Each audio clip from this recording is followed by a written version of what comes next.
If you love me, please don't judge me. Got my hands tied, the power's above me.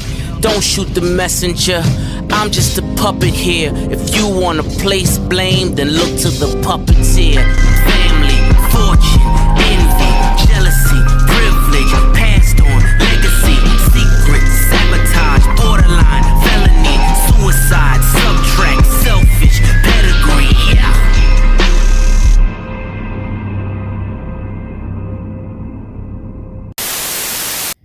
Well, we had our first taste of racing for the first time in a couple weeks with the F1 Hungarian Grand Prix.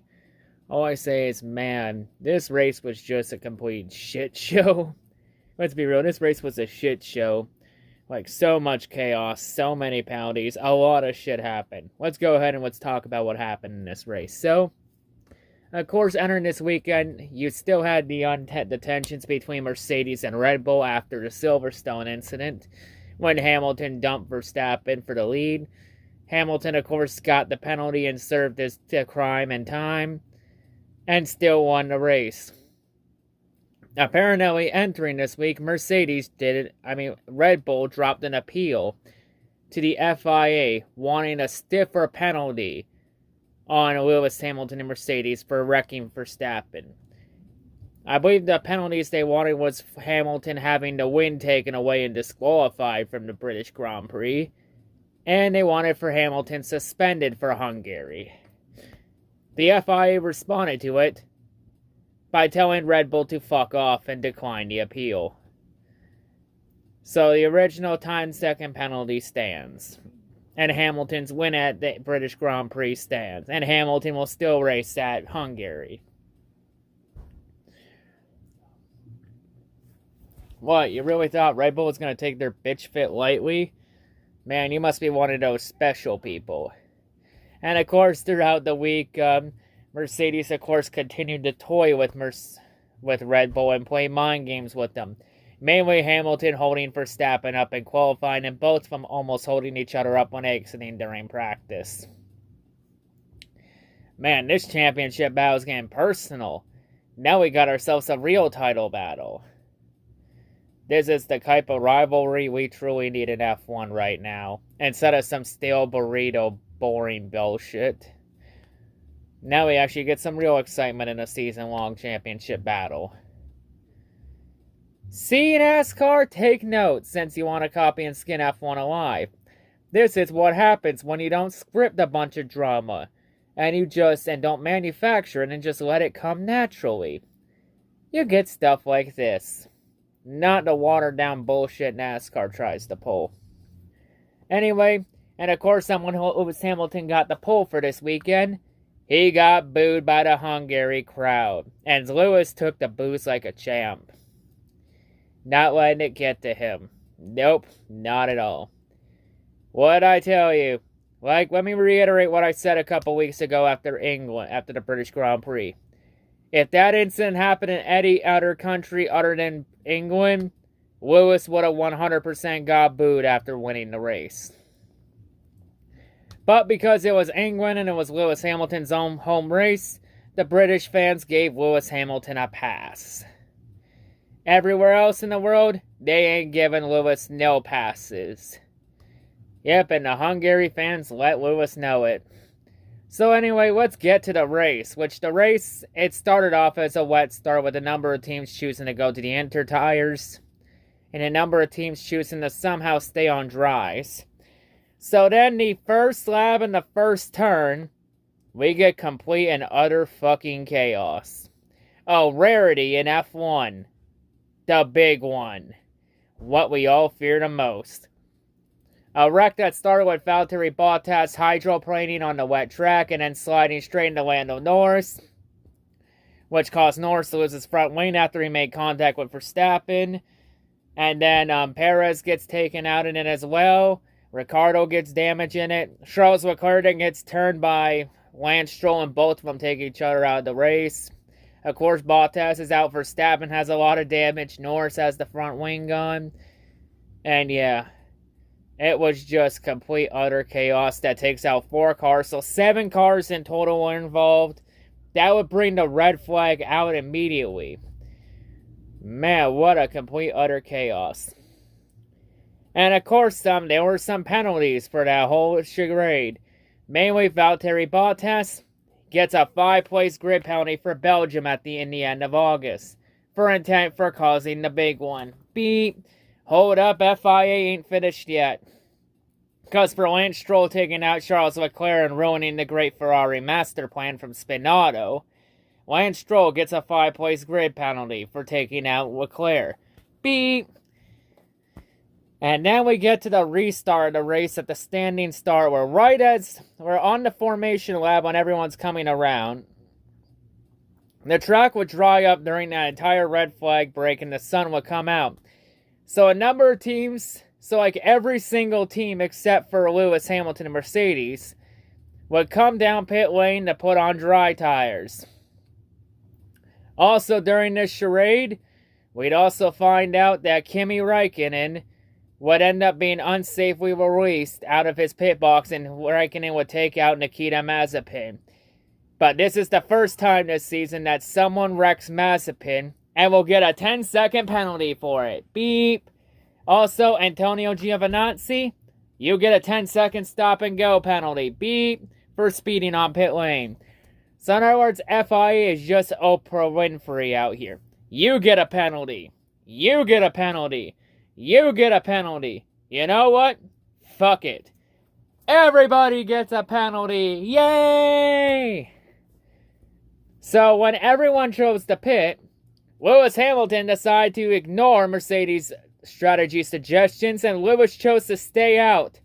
So Lewis Hamilton would be the only car on the grid while everyone else is doing a pit lane start on dry tires while Lewis is still out on inters. Just this following photo will explain it all. It was at this moment Mercedes knew. They fucked up. And wouldn't you guess it, one lap after they restart the race, Lewis Hamilton would have to pit for dry tires, which would send them all the way to last place. Which in turn, who does that give the lead to? It gave the lead to Ocon? Esteban Ocon? Interesting. As Ocon was able to avoid the carnage in that big one. And Vettel goes straight to P2 as well.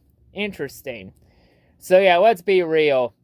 That strategy call was 100% on Lewis Hamilton. He should have listened to Bono and James and Toto. He should have pitted with the field. He should have pitted, but he chose to stay out and really, that bad strategy call, that was 100% on Lewis Hamilton and Mercedes' arrogance. And it blew up spectacularly in their faces. Who knew that Mercedes' arrogance at one point was going to bite them in the ass? And in turn, yep, the racing gods show no mercy and deliver glorious karma. I guess this is the racing gods' karma for punishing Hamilton for dumping Verstappen. Fucking themselves over on pit strategy, putting Lewis on an island by himself. But yeah, after that, though, it was really just a very quiet, tame race. Not a whole lot happened after that. Really, throughout this race, though, Vettel was able to stay close to Ocon, but just couldn't get by him. Mainly Ocon, he did everything he needed to not make a mistake. And at the end of it all, Esteban Ocon is officially a winner in Formula 1. Ocon gets his first career win.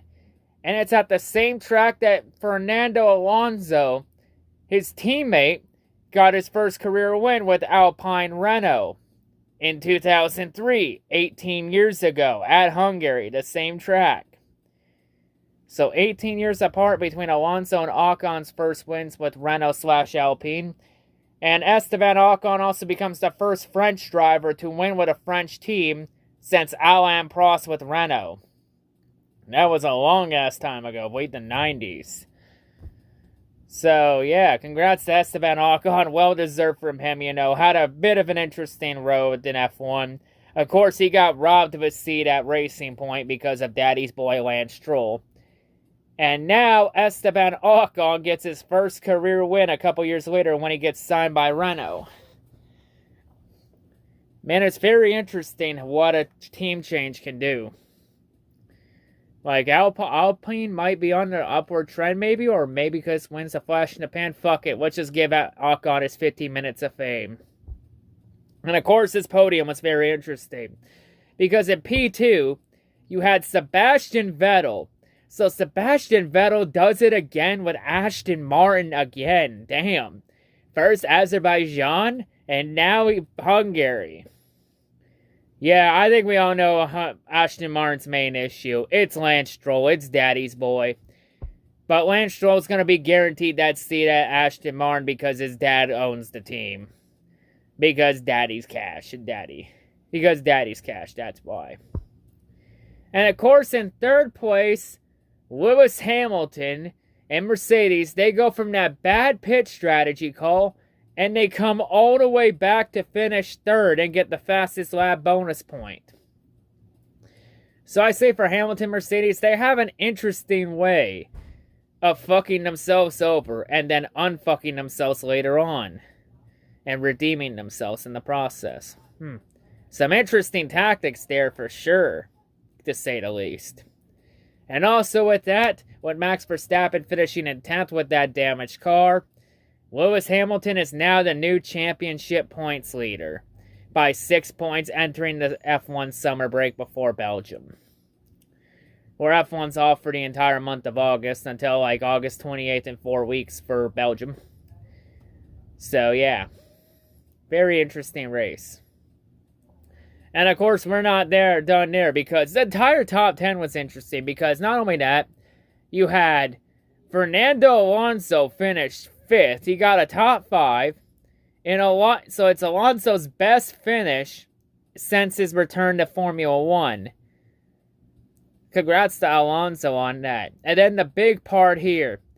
For the first time since 2018, both Williams cars finished in the points, with Latifi finishing P8, and George Russell finally gets his first points with Williams in P9.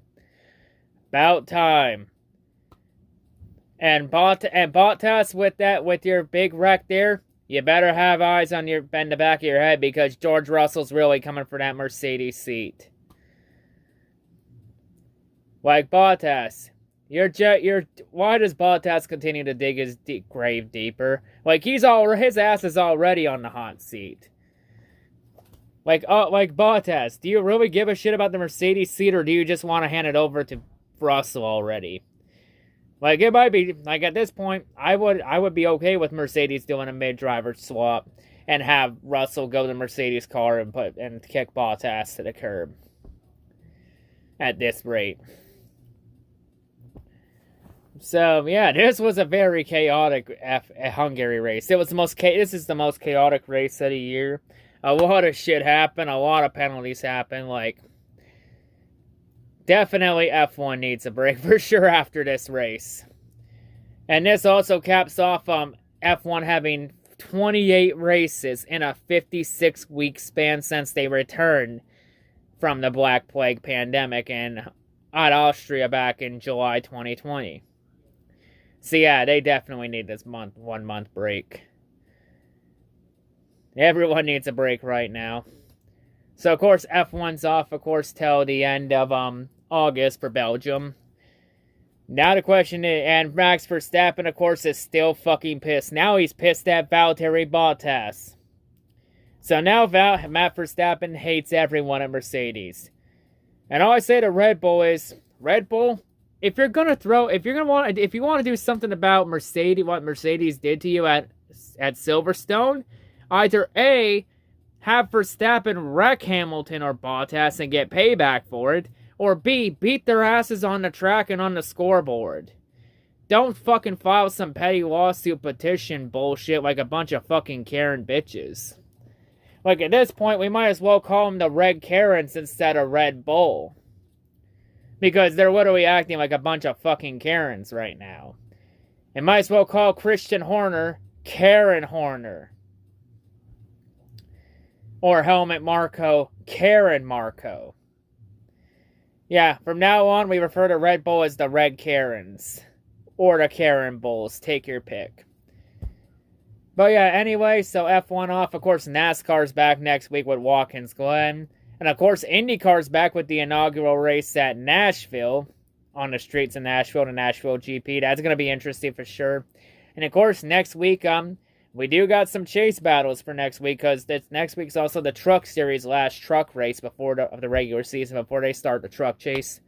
So yeah, next week I'll have to do the Trucks Chase Grid video. I got a good idea who I think's in the Final Four and who I think's the champion. It's just how does everything else fare out? And of course, I hope, and of course, I still stay busy during this off time, with doing the NASCAR, the what if bids of NASCAR having F1 points. I'm going to be starting phase 2 probably this week with a couple debunked series. A couple series that nobody's probably ever heard of, but I'll go over them. Maybe you can learn a thing or two. But yeah, anyway. So yeah, you got those to look forward to for this week. Of course, I just had a fun couple weeks off with NASCAR.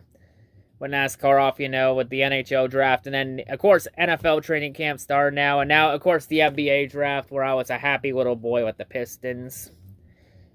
So, I still enjoyed the 2 weeks off. But now, back to business.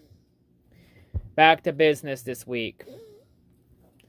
And the rest of the season. As now we get geared up for the chase for the Bill France Cup. In a couple weeks. Who will be in, who will be out, we'll have to see.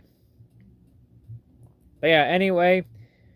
And of course, my thoughts and prayers, of course, to that Marshall's family over in that race over at Brands Hatch that lost his life in that crash. Thoughts and prayers with his family and friends. That was pretty sad. So yeah, thoughts and prayers with him. But yeah, still, what an interesting race. What a way to go into the F1 summer break. Ocon's a winner in F1. Unbelievable. But yeah, that's all I gotta say. Peace.